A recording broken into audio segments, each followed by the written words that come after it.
Hola muchachos, bienvenidos a este video correspondiente a la sexta semana del curso y donde nos toca, donde cubriremos el tema de herencia.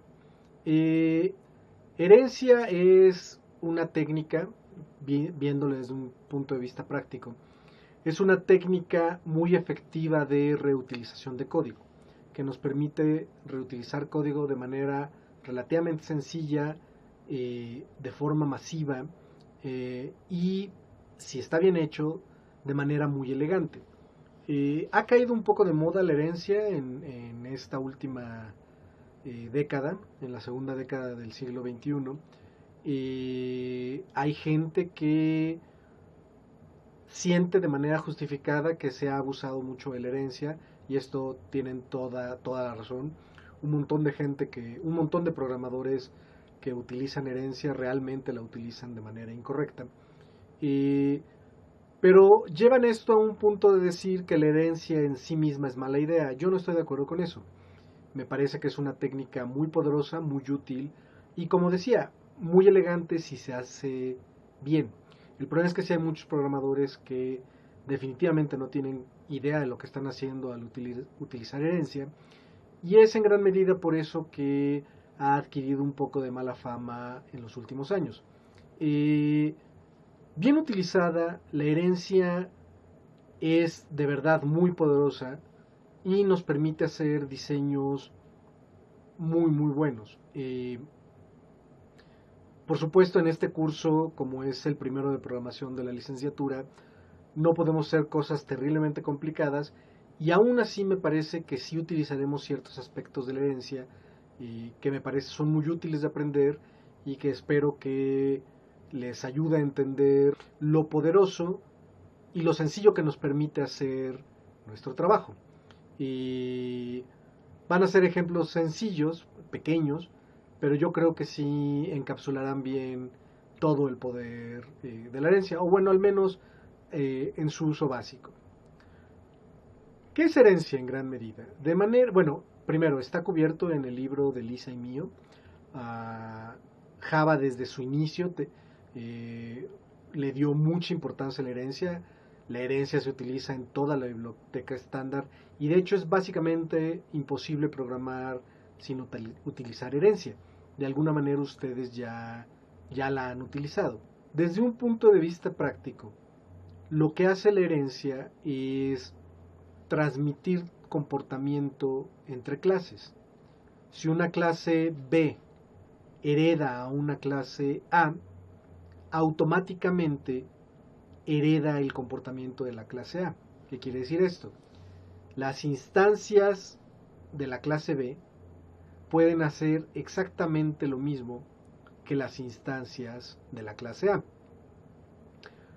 No necesariamente lo van a hacer de la misma manera. De hecho, de las cosas maravillosas que tiene la herencia es que nos permite preservar comportamiento, o sea, qué pueden hacer los objetos, pero cambiando o utilizando la terminología orientada a objetos, sobrecargando cómo llevan a cabo este comportamiento. O sea, el qué le puedo pedir a un objeto que haga, se preserva al heredar, pero el cómo lleva a cabo dicho comportamiento, eso lo puedo cambiar o sobrecargar si así lo deseo. ¿Cómo ¿Cómo se traduce esto en Java? Bueno, primero, cuando una clase hereda a otra, en Java le vamos a decir que la va a extender. Entonces, si tengo una clase A y tengo una clase B que quiero que le herede, entonces lo que hago es public class B extends A. Y automáticamente con eso, la clase B hereda a la clase A, y por lo tanto todas las instancias de B tienen el mismo comportamiento de las instancias de A. Esto es de hecho un poco más fuerte. Las instancias de B son instancias de A también. Como conjuntos, pueden pensar que A es un conjunto grande y B es un subconjunto de A un poco más pequeño. Todas las instancias de B son instancias de A. Todo elemento en B está en A.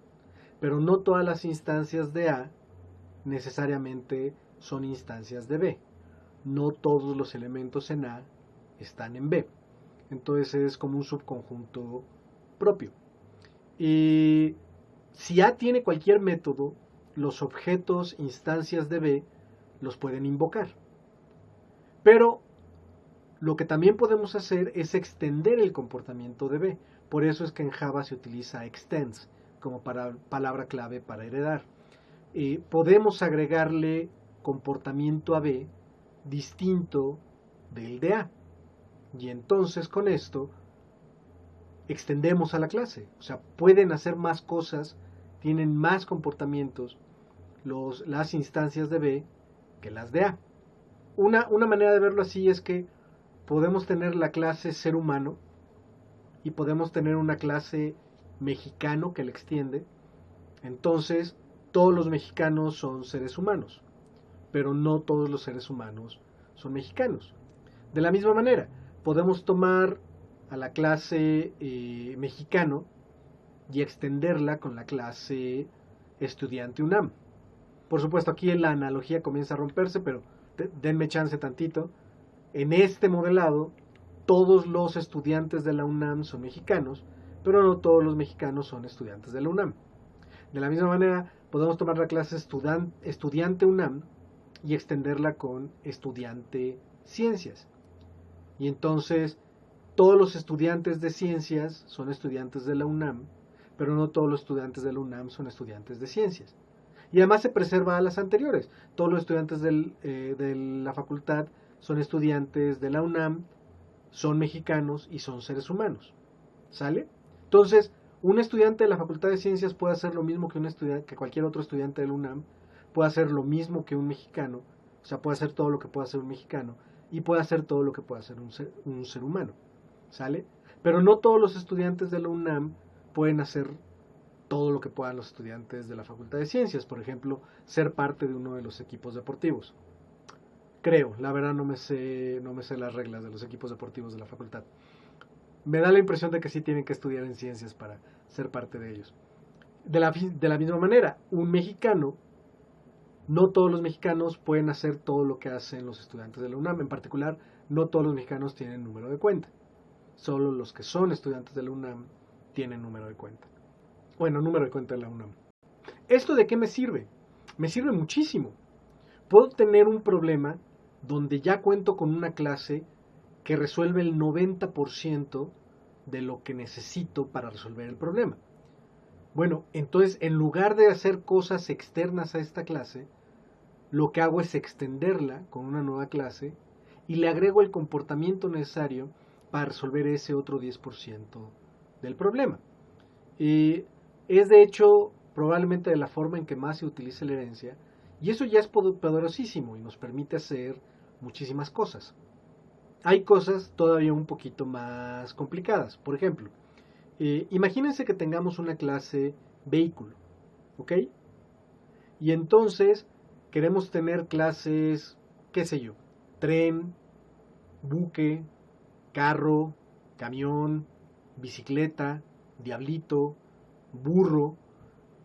Y entonces los vehículos, todos los vehículos, todas las instancias de vehículo, por lo tanto las instancias de carro, de camión, de burro, etcétera, todas esas instancias quiero que puedan transportar. No van a transportar de la misma manera, pero todas pueden transportar. ¿Ok? Entonces, si lo ponemos en términos de Java, tendríamos una clase vehículo y tendríamos clase avión que extiende vehículo, buque que extiende vehículo, carro que extiende, etcétera, etcétera. ¿Cuál es el problema? Que necesito, o sea, si quiero que todos los vehículos tengan el comportamiento transporta, entonces necesito un método en la clase vehículo que se llame transporta. Necesito el comportamiento. La cosa es, un vehículo no sé cómo va a transportar. Sé cómo transporta un avión, sé cómo transporta un autobús, un camión, pero no sé cómo transporta un vehículo en general, en abstracto. Entonces, justamente lo que nos va a permitir Java y en general casi cualquier lenguaje de programación orientado a objetos es definir clases abstractas. Entonces, la clase vehículo la podemos definir como abstracta lo cual quiere decir que no puede instanciar objetos. Paréntesis, esto no quiere decir que no tenga instancias. Todas las instancias de clases que extiendan a vehículo son instancias de vehículo. Lo que pasa es que no puedo instanciar con vehículo. No puedo hacer vehículo B igual a new vehículo porque la clase será abstracta. Si tengo una clase abstracta, le puedo poner métodos abstractos. Y básicamente justo poner un método abstracto quiere decir que me dice qué tiene que hacer ese método, pero no me dice cómo hacerlo. Cómo hacerlo me lo dirán las clases concretas. ¿Cuáles son las clases concretas? Las que extiendan a vehículo e implementen sus métodos abstractos.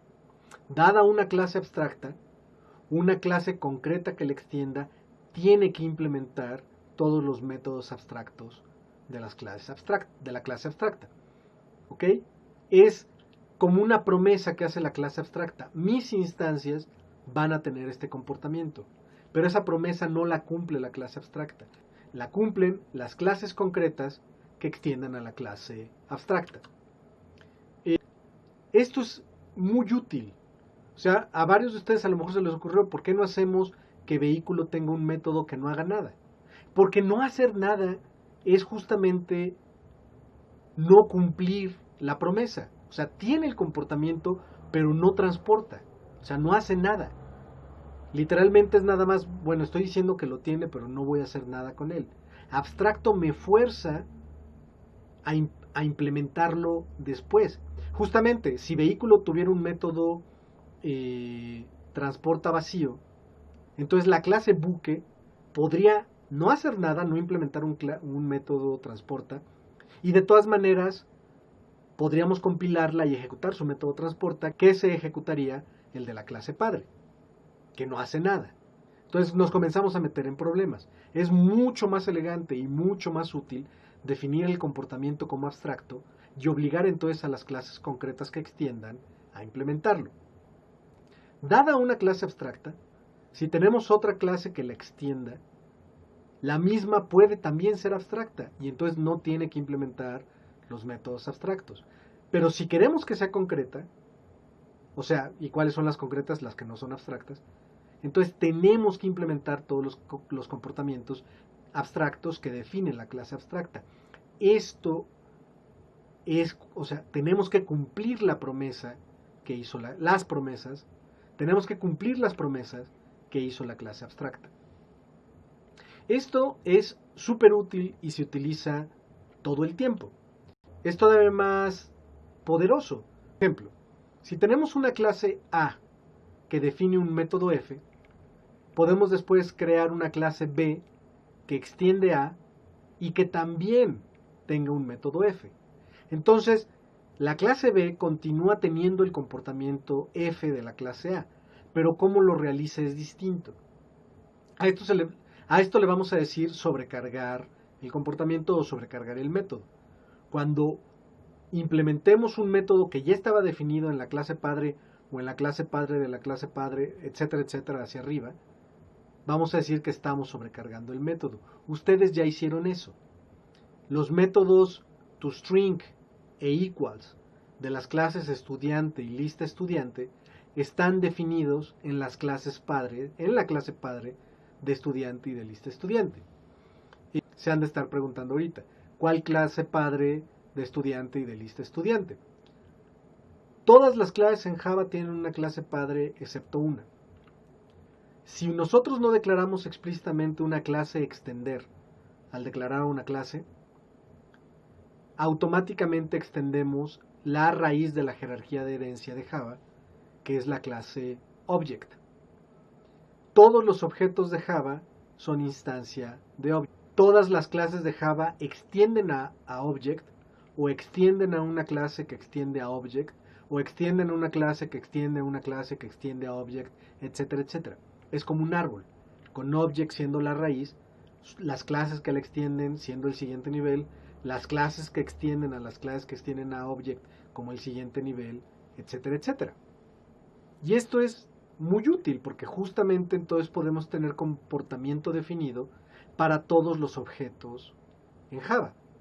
Por ejemplo, toString e equals son dos comportamientos que están definidos para todos los objetos en el lenguaje de programación Java. Al sobrecargarlos, entonces podemos hacer que ese comportamiento todavía lo tienen, pero ahora lo realizamos como nosotros queramos. Por ejemplo, por omisión toString, básicamente regresa la cadena del nombre calificado de la clase, o sea, el nombre de su paquete punto la clase, arroba y un número hexadecimal que podemos pensar en él como la dirección en memoria del objeto, pero que es otra cosa. Nosotros al sobrecargar el método toString podemos darle una representación en cadena distinta a nuestros objetos, que es lo que hicimos con estudiante y con lista estudiante. Lo mismo, equals, por omisión en el método object, por omisión en la clase object, el método equals regresa la igualdad entre this y el objeto recibido. O sea, igual igual. Hace return this igual object. Y entonces lo que hace es checar el método equals por omisión en object, checa que los objetos sean exactamente la misma referencia. Nosotros lo cambiamos tanto en estudiante como en lista estudiante a que nos diga si dos objetos son iguales por sus datos, aunque sean referencias distintas, aunque sean objetos distintos en memoria, si representan lo mismo, los consideramos como el mismo objeto. ¿Ok? Esto nos va a permitir tener listas de lo que sea. Lo que habíamos hecho hasta la práctica 3 es que teníamos listas de estudiantes porque habíamos visto la clase estudiante y si queríamos ver listas, pues nos convenía utilizar listas de estudiantes. Lo que vamos a hacer en la próxima práctica, la práctica 4, es que vamos a tener una clase lista. Y básicamente vamos a reemplazar estudiante por object en todos lados en la clase. Entonces podremos recibir elementos object, instancias de object, referencias a instancias de object, por lo tanto cualquier objeto en Java, referencias a cualquier tipo de objeto en Java. Y podremos trabajar con listas de lo que queramos. Listas de cadenas, listas de enteros, bueno, integer, la clase integer, listas de doubles, bueno, la clase double, etcétera, etcétera. Ya no vamos a tener nada más listas de estudiantes. Y como todos los algoritmos que vimos en la clase lista estudiante, realmente no hacemos nunca uso de que los elementos sean estudiantes, pues realmente los algoritmos no cambian. Por eso les vamos a dar nada más una semana para la práctica 4. Porque aunque el concepto de herencia es muy pesado y lo vamos a seguir cubriendo en el resto del curso, para la práctica 4 realmente es muy poquito. Lo único que hacemos es convertir nuestras listas estudiantes a listas de objetos de lo que sea. Bueno, ¿qué otras cosas más nos van a interesar de la herencia? Básicamente, bueno, nada más recalcar que las clases abstractas pueden tener métodos abstractos, pero no están obligadas a tener métodos abstractos. Podemos tener clases abstractas con puros métodos concretos. Nada más el que sean abstractas, primero, evita que instanciemos con esa clase, con la clase abstracta, y nos permite, si así lo deseamos, tener métodos abstractos. Pero repito, no es obligatorio. Viendo ya cómo funciona la herencia, una cosa que a muchos se les puede ocurrir es, ¿qué pasa si tengo una clase que hace el 60% de lo que quiero que haga mi clase y tengo otra clase que hace el 40%? ¿Por qué no tengo una tercera clase que extienda las primeras dos, como que mezcle sus comportamientos? Y entonces ya resolví el problema, ya tengo una clase con el 100% del comportamiento que necesito. A esto se le conoce como herencia múltiple y varios lenguajes de programación, por ejemplo C++, lo implementaron en su momento. Y al momento y cuando los creadores de Java estaban diseñando el lenguaje, básicamente decidieron que eso había sido una mala idea. Que por cierto, mucha gente cree que es muy mala idea tener herencia múltiple en C++. También hay gente que lo defiende, pero los de Java decidieron no meterse en ese problema y sencillamente el lenguaje no tiene herencia múltiple. Una clase puede extender exclusivamente a otra clase.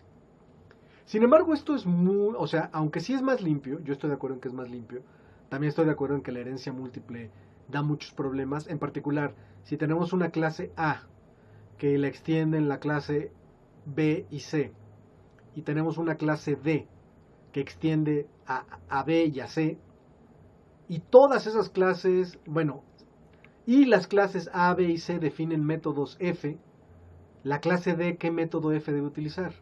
¿La de la clase A, la de la clase B o la de la clase C? Hay maneras de resolver esto, pero conceptualmente es problemático el asunto, es ¿por qué cualquiera de ellas debería tener preferencia?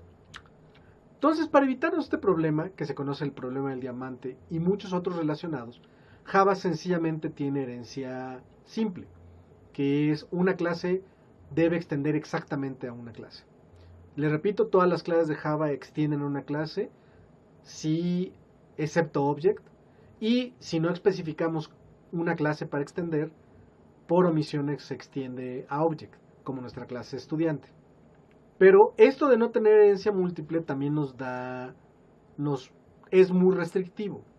Por ejemplo, en algún momento vamos a querer comparar los elementos de nuestras listas. No vamos a poder ordenar nuestras listas si no somos capaces de comparar sus elementos. Entonces, para compararlos, pues obviamente necesitamos un método compare to, compara con, que nos permita a un objeto hacer objeto.compara con otro objeto. ¿Sale? Entonces, pero tampoco tampoco podemos definir una clase abstracta comparable, que todas las clases que queremos que sean comparables la extienda. ¿Por qué? Pues porque a lo mejor necesitamos otra jerarquía de herencia para esa clase en particular. O sea, sí nos serviría tener una segunda clase comparable y extender a la clase que quisiéramos extender originalmente y a la clase comparable. Para darle la vuelta a este asunto, Java introduce lo que se conoce como interfaces, que por cierto, incluso la gente que no le gusta mucho la herencia, en general le gusta mucho el concepto de interfaz. ¿Cómo funcionan las interfaces en Java? Simplificándolo muchísimo, una interfaz es como una clase abstracta donde todos los métodos son abstractos. Una interfaz define únicamente comportamiento, únicamente qué deben hacer los objetos instancia de la interfaz, no cómo. El cómo estará dado por la clase que implemente la interfaz. ¿Ok? Entonces, una clase tiene que extender a una única clase, pero puede implementar cuantas interfaces quiera. Como las interfaces, sus métodos no tienen cuerpo, es como si fueran abstractos, entonces podemos extender e implementar, cuantas interfaces queramos, y si hay conflicto entre, o sea, que dos interfaces distintas definan el mismo método, pues no hay problema, porque la implementación concreta no va a estar en la interfaz, va a estar en la clase concreta que implemente la interfaz. ¿Ok? Vamos a cubrir más de esto conforme avance el curso, básicamente usándolo. Pero más o menos hasta aquí quería cubrir inicialmente el tema de herencia. Les repito, vamos a continuar con el tema básicamente el resto del semestre, pero lo que yo quería cubrir básicamente ya lo cubrimos, excepto por un tema que me parece fundamental y que es importantísimo que entiendan si quieren que sus programas tengan sentido al utilizar herencia, que es el despacho dinámico, que es básicamente cuando un objeto ejecuta un método en Java, en tiempo de ejecución, la máquina virtual le pregunta al objeto qué clase te instanció. Básicamente, qué clase se usó al utilizar el operador new para crearte. ¿Ok? Entonces el objeto le dice, no, pues tal clase. Y la máquina virtual le pregunta a la clase, ¿tienes este método que quiero ejecutar el objeto? Y la clase le puede decir sí, en cuyo caso ejecuta el método, o le puede decir no, yo no tengo ese método. Entonces, la máquina virtual le pregunta, ok, ¿quién es tu clase padre? Acuérdense que todas las clases en Java tienen exactamente una clase padre, excepto object. Y la clase le dice su clase padre, y la máquina virtual va con la clase padre y le pregunta, oye, ¿tienes este método que quiere ejecutar el objeto? Y si la clase le dice sí, lo ejecuta. Si no, se va, le dice a la clase padre, oye, ¿cuál es tu clase padre? Y la clase padre se lo da, y entonces la máquina virtual va con la clase padre del clase padre, etcétera, etcétera, etcétera.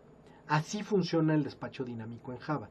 No funciona igual en otros lenguajes de programación. En particular, no necesariamente funciona así con C++. En Java el despacho dinámico es completamente dinámico. O sea, en tiempo de ejecución siempre se está determinando qué método se debe ejecutar. Y chavos, esto es fundamental y súper poderoso. Y lo vamos a utilizar fuertemente, pero no todavía en la práctica 4. Esto nos va a permitir justamente en tiempo de ejecución determinar qué código exactamente queremos que se ejecute y nos va a dar pie a hacer un montón de cosas muy interesantes. Muy interesantes. ¿Ok? Vamos a cubrirlo con más calma más adelante, pero básicamente el despacho dinámico en eso consiste, en que cuando un objeto ejecuta un método, la máquina virtual ve su clase para ver si lo tiene lo ejecuta, si no va con la clase padre y recursivamente así se va, hasta llegar a la clase que implemente ese método. ¿Cómo sabe cómo es posible que siempre encuentre el método de la máquina virtual? El compilador es lo que lo va a obligar. Al compilar nuestras clases, el compilador verificará que todas las promesas hechas por las clases abstractas sean satisfechas por las clases concretas. Y entonces, en algún punto en la jerarquía de herencia, va a estar ese método que un objeto quiere invocar. Hay manera de hacer que esto falle si compilamos mal las clases en Java. O sea, por ejemplo, es relativamente rebuscado el ejemplo, pero básicamente es que una clase tenga un método concreto, luego tengamos una clase concreta que extienda la primera sin ese método y luego recompilar nada más la clase padre de forma abstracta, definiendo el método como abstracto, sin recompilar la clase hijo, y entonces podemos ejecutar el método en la clase hijo, va a ir la máquina virtual, preguntarle a la clase padre, que sí va a tener el método como abstracto, pero pues no va a tener implementación concreta y va a tronar. Pero es difícil, o sea, uno tiene que buscar, uno tiene que generar el error de manera artificial, de manera natural realmente no sale. El compilador verifica que todos los métodos que los objetos de clases concretas invoquen existan en algún punto en la jerarquía de herencia. ¿Ok? Les repito, esto no es algo teórico, lo vamos a usar y es de hecho muy poderoso. ¿Sale? Pero bueno, para la práctica 4, entonces lo único que tienen que hacer es que su lista funcione ahora con object en lugar de con estudiante. Ah, perdón, se me olvidaba, esto sí es importante. Les repito, todos los objetos de Java son instancias de object. De la misma manera que todos los mexicanos, chinos, españoles, italianos, etcétera, son seres humanos, o sea, cada una de esas clases extiende a ser humano, pero al revés no es igual. Entonces, como nuestras listas ahora van a recibir object, les podemos pasar cualquier cosa, porque cualquier cosa, siempre cuando se referencia, pues puede ser instancia de object. Cualquier objeto, instancia de cualquier clase, en particular también es instancia de object. La cosa es que cuando saquemos un objeto de nuestras listas, por ejemplo con get primero, nosotros no vamos a saber de qué instancia, de qué clase es ese objeto. O sea, vamos a ver un ejemplo concreto. Si tenemos una lista, y ya la creé, y lo primero que hago es agregarle una cadena, al agregarle no hay ningún problema. La lista recibe objetos, las cadenas son objetos, le puedo pasar una cadena y funciona todo porque es un objeto. Bueno, la referencia es un objeto instancia de cadena. Lo que no puedo hacer es string s igual a l.getPrimero. Esto no compila. ¿Por qué? Porque la lista regresa un object. Y aunque todas las cadenas son objects, no todos los objects son cadenas. Entonces el compilador no me permite compilar esto. Me van a decir ustedes, pero pues, yo sé que es una cadena, está ahí. Sí, en este ejemplo muy concreto lo podemos. En general, no vamos a poder determinar en tiempo de compilación el tipo de los elementos en mi lista. ¿Ok? en tiempo de compilación no puedo determinar el tipo de los objetos cuando lo ejecute en tiempo de ejecución. Si pudiera hacer eso, podría resolver el problema del paro. A esto se le conoce como que un problema es reducible al problema del paro. Lo puedo reducir al problema del paro. Quiere decir que si resuelvo ese problema, ya resolví el problema del paro. Esto intuitivamente quiere decir que de alguna manera es un problema más difícil. O sea, determinar el tipo de cuál va a ser el tipo en tiempo de ejecución de nuestras listas, determinarlo en tiempo de compilación, es más difícil que el problema del paro. Y el problema del paro ya vimos que no es computable, no se puede resolver. Entonces no podemos resolverlo. De nuevo, esto es en general. O sea, hay situaciones en particular en que sí podríamos resolverlo. Pero como en general no lo podemos resolver, el compilador de Java ni lo intenta. E incluso en este ejemplo, donde acabamos de meter una cadena a la lista, al sacarla no me puede garantizar que es una cadena. Bueno, entonces, ¿cómo le voy a hacer para obtener elementos de nuestras listas? Muy fácil, le tenemos que decir, aunque la lista me regrese un objeto, a este objeto yo lo quiero ver como una cadena. Entonces, para esto utilizo lo que se conoce en inglés como casting, que se escribe así, string entre paréntesis y luego lista.get primero. Casting se refiere a moldear, a enyesar, lo que se hace cuando se rompen un hueso y que los envuelven en yeso. Bueno, ya casi no hacen, pero antes se hacía eso. A eso se refiere con casting, como que dar forma, justamente. Es como que este objeto, sin mucha forma, porque es muy general, object, le doy forma de estudiante.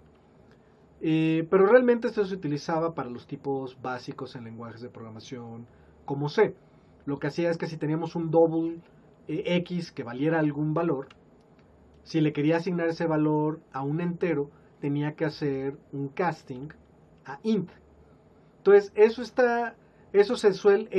en particular se suele traducir en español como conversión de tipos. Y está bien, porque el valor del double sí se convierte entero. Básicamente se le quitan los decimales y se queda uno nada más con la parte entera.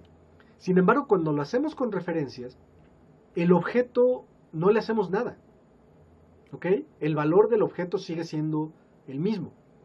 Lo que cambiamos es cómo lo vemos. Ya no lo vamos a ver como object, lo vamos a ver como cadena.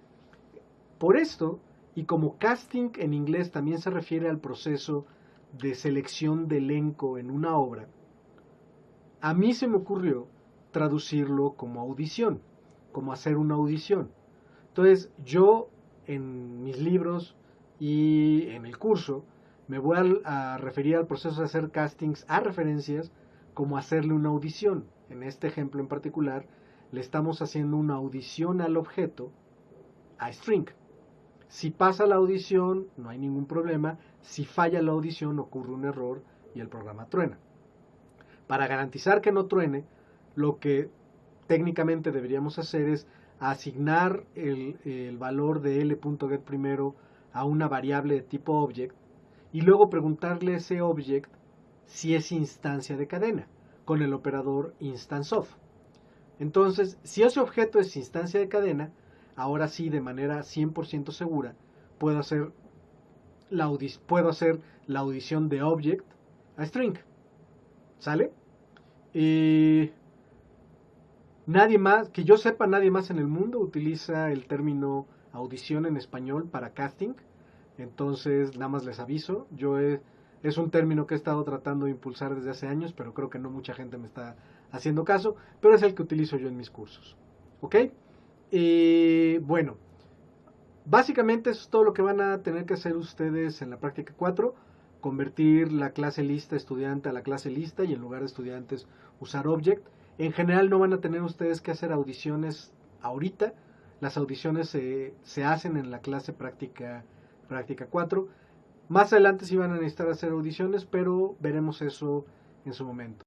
Estaba terminando de editar el video y hasta ese momento me di cuenta de que se me había olvidado cubrir un tema muy importante de herencia, que es justamente la justificación teórica de la herencia, o bueno, la formulación teórica de cómo funciona la herencia. Básicamente se le conoce como el principio de sustitución de Liskov. Fue formulado por Barbara Liskov, que es la misma que hizo la definición de los tipos de datos abstractos en 1974. Pero bueno, lo que dice el principio de sustitución de Liskov es lo siguiente. Sea phi de x una propiedad demostrable de los objetos x de tipo t, entonces phi de y debe ser verdadera para los objetos y de tipo s, donde s es un subtipo de t. ¿Qué quiere decir esto? Pues básicamente lo que hemos estado diciendo en este video, y que si un tipo t en nuestros ejemplos en las prácticas sería una clase, y una propiedad phi de x es demostrable, o sea, los objetos x, instancias de la clase, pueden hacer algo phi, un comportamiento básicamente, un método, pueden invocar un comportamiento, entonces phi de y debe ser verdadera para los objetos y de tipo s, donde s es un subtipo de t. Entonces, en nuestros ejemplos, s sería una clase que extiende a la clase t, y y serían las instancias de s. Entonces, es un poquito más formal lo que hemos venido diciendo, que si las instancias de t pueden hacer algo, entonces si S es una clase que extiende a t, las instancias de S también pueden hacer lo que hacen las instancias de t. Como les dije, esto no lo vamos a usar fuertemente en la práctica 4, pero sí más adelante en el curso. Y el principio de sustitución de Liskov es realmente la justificación formal de todo lo que se sigue de herencia. Nada más se me había olvidado agregar eso al video, entonces lo dejé aquí al final. Por ahora hasta aquí le pararíamos y pues bueno, gracias.